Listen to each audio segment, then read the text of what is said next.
देखिए, सुहेलदेव भारतीय समाज पार्टी लगातार कार्यकर्ताओं के बीच में रहने वाली पार्टी है और Suheldev Bharatiya Samaj party cadre base party है।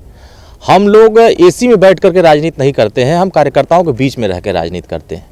उनके सुख में, उनके दुख में और उनके हर एक परिस्थिति में सुहेलदेव भारतीय समाज पार्टी खड़ी रहती है। उसी कड़ी में हमारा आजमगढ़ का दौरा हुआ, हम विभिन्न गाँवों में दौरा किए, कार्यकर्ताओं के सुख दुख में शरीक लिए और उनके हालचाल भी जाने और जो उनके आगामी हमारे जो रणनीति है उन सभी लोगों से वार्ता करके आगामी रणनीति के बारे में तैनात किए कि अब अपना गमछा और टोपी एकदम टाइट करिए और कपड़ा वपड़ा धुलवा लीजिए बढ़िया से और सुहेलदेव भारतीय समाज पार्टी 24 के जंग के मैदान में अब निकलने वाली है। उसी कड़ी में हम लोग आए हैं। विमल भाई हमारे पार्टी के जिम्मेदार नेता हैं, इनके दरवाजे पर भी कार्यकर्ताओं से भी मुलाकात हुई और हम सभी लोगों ने एक संकल्प लिया है कि जब तक विपक्ष के लोगों को पूरे उत्तर प्रदेश से विदाई नहीं कर दिया जाएगा तब तक हम लोग जनता के बीच में ऐसे ही काम करेंगे। गठबंधन जो बना है विपक्ष का वो कहीं से एनडीए के मुकाबले नहीं नज़र आ रहा है। माननीय ओम प्रकाश राजभर जी और सुहेलदेव भारतीय समाज पार्टी पहले कह दिया कि जब श्री नीतीश कुमार जी ने बिहार से शुरू किया कि विपक्षी एकता बनेगी, उसी समय माननीय ओम प्रकाश राजभर जी ने कह दिया कि ये विपक्षी एकता धाराशाही हो जाएगा और धाराशाही खुद श्री नीतीश कुमार जी ने कर दिया और जो बचा कुचा था वो पश्चिम से श्री जयंत चौधरी जी ने समाप्त कर दिया। अब इनके जो हवा बना रहे थे उनकी हवा निकल गई। माननीय ओम प्रकाश राजभर ने उनकी छुच्छी खोल दिया, सब पंचर हो गया। अब लड़ाई कहीं से नहीं है। सुहेलदेव भारतीय समाज पार्टी जिस खेमा में जाती है उस खेमा को मजबूत कर देती है और आज के डेट में मैं आपके चैनल पर कह रहा हूं कि मोदी जी 400 सीटें एनडीए गठबंधन जीतेगा और उससे ज़्यादा भी जीत सकते हैं। 400 से कम हम लोग लड़ाई में नहीं रहेंगे, 400 के पार जाएंगे और विपक्ष अपने अस्तित्व को बचाने के लिए जो भी कोशिश करना हो वो करे।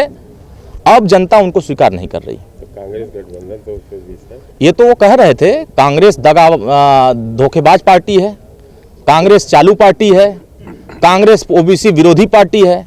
तो ओबीसी विरोधी पार्टी के साथ गठबंधन कैसा? ये स्वार्थ का गठबंधन है।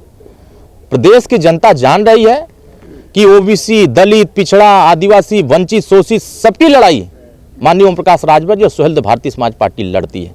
इसीलिए जो वोट हमारे पास है हम तो 1,000 वोट भी दिलवा देंगे दूसरे दल को, जो इसके साथ वो गठबंधन किए हैं 100 वोट भी नहीं दिलवा पाएंगे। तो जिसके पास वोट है वो एनडीए के साथ है, जिसके पास वोट नहीं है वो विपक्ष के साथ है। तो सब, चाहे ममता बनर्जी जी हो, वो एकदम फायर है कि हमें नहीं जाना है गठबंधन में विपक्ष के साथ। केजरीवाल जी पहले ही हवा निकाल दिए हैं। तो हवा तो सबकी निकल चुकी है। 22 जनवरी के बाद से, जब से भगवान राम का प्राण प्रतिष्ठा हुआ है, मुझे लगता है कि उत्तर प्रदेश ही नहीं पूरे देश की जनता का मिजाज बदल गया है। देखिए, सुहेलदेव भारतीय समाज पार्टी ने अपने माननीय विधायकों के साथ बैठक किया और उन लोगों को स्पष्ट निर्देश हुआ है कि हम लोग एनडीए गठबंधन के साथ ही है और हमारे सभी विधायक एनडीए प्रत्याशी को जिताने का काम करेंगे। और हम तो प्रयास कर रहे हैं कि जो लोग हमारे विचारधारा की लड़ाई लड़ रहे हैं, वंचितों की लड़ाई लड़ रहे हैं, गरीबों की लड़ाई लड़ रहे हैं और उस लड़ाई में जो लोग अपने विधानसभा, अपने क्षेत्र की जनता की भलाई चाहते हैं, वो सब एनडीए प्रत्याशी को जिताने में काम करेंगे। और मुझे उम्मीद है, भरोसा है कि बहुत सारे ऐसे विधायक हैं जो सपा और अन्य दलों को छोड़ करके वो एनडीए के साथ, उसमें भी इशारा माननीय ओम प्रकाश राजभर जी का दिख रहा है। देखिएगा, हमारा ही प्रत्याशी जीतेगा और बढ़िया से जीतेगा, विपक्ष धाराशाही दिखाई देगा। जिससे आप लोगों का क्या है कि क्यों है? देखिए, जब जमीन पार्टियां छोड़ देती हैं, कार्यकर्ताओं के बीच जाना बंद कर देती हैं, तो वही हश्र होता है। कार्यकर्ता अपने नेता से जुड़ के रहना चाहता है। उसी तरीके से श्री रितेश पांडे जी ने बहुजन समाज पार्टी छोड़ करके एनडीए के भारतीय जनता पार्टी के साथ आए हैं। मुझे लगता है अम्बेडकर नगर में भी मुझे ताकत मिलेगी और अब तो ये तय हो गया कि वही नहीं, पूर्वांचल के बहुत सारे ऐसे नेता हैं जो सपा छोड़ करके, बसपा छोड़ करके, अन्य दलों को छोड़ करके बड़ी संख्या में एनडीए के साथ लोग खड़ा दिखाई देंगे। उसमें से 1 दर्जन विधायक इस राज्यसभा चुनाव में दिखाई देंगे। बहुत सारे लोगों ने अपना रास्ता चुन लिया है। समय समय पर फिगर आपके सामने आते रहेंगे। जो माननीय ओम प्रकाश राजभर जी कहते हैं वही होता है।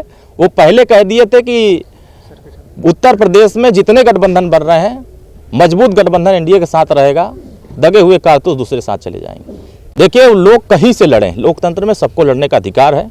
चुनाव लड़ने आए, लेकिन सिर्फ चुनाव लड़ने न आए, जनता के बीच में समय भी दें, जनता के सुख दुख में भी खड़े हों, जनता को पहचाने। और माननीय ओम प्रकाश राजभर जी सीखें कि राष्ट्रीय अध्यक्ष होकर के अपने कार्यकर्ता, छोटे से छोटे कार्यकर्ता के बीच में जाते हैं।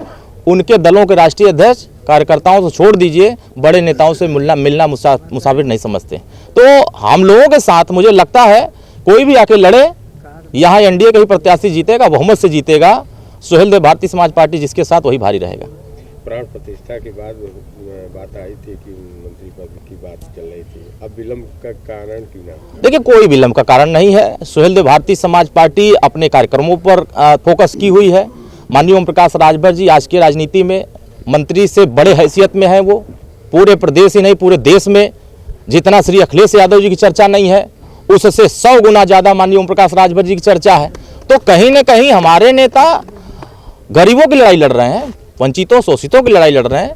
हमारे लिए सामाजिक न्याय और समाज के अधिकार सुरक्षित करने की जिम्मेदारी जो हम लड़ रहे हैं, हमारे लिए वो बहुत महत्वपूर्ण नहीं होता है। वो तो समय है, आप देखिए कुछ ही समय में वो भी आपके सामने आ जाएगा, आपकी भावनाएं आपके साथ खड़ी हो जाएगी, तो मंत्री वो भी बनेंगे।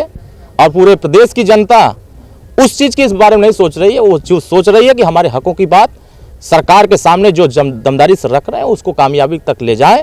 और वही एक नेता है जो कामयाबी की तरफ ले जा सकते हैं। बाकी सब सिर्फ और सिर्फ धोखा देने के लिए, छल करने के लिए और लोगों के साथ अन्याय करने के लिए काम करते हैं। इसीलिए सबसे ज़्यादा वंचितों की लड़ाई लड़ने वाले नेता माननीय ओम प्रकाश राजभर रोहिणी कमीशन गठन करवाए। पूरे देश में 2644 जातियों की सर्वेक्षण हुआ और 27% आरक्षण का बंटवारा करके सभी जातियों को भागीदारी देने की वकालत देश के प्रधानमंत्री माननीय मोदी जी के सामने माननीय ओम प्रकाश राजभर ने किया।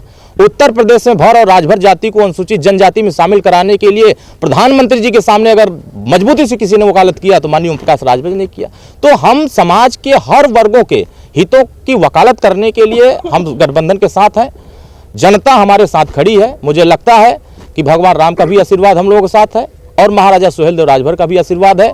अगर हमारे महाराजा सुहेल देव राजभर ने देश की आतताइयों को नेस्तनाबूद किया, देश की सुरक्षा किया, राष्ट्र की रक्षा किया, तो उसी तरीके से भगवान राम ने मर्यादा का पाठ दिया और सबको भाईचारा के साथ एक साथ मिल करके रहने का संदेश दिया। तो मुझे लगता है अगर उन्होंने मां सेवरी को गले लगाया तो हमारे माननीय ओम प्रकाश राजभर पूरे देश के वंचितों को अपने साथ गले लगा रहे हैं। बहुत बहुत धन्यवाद।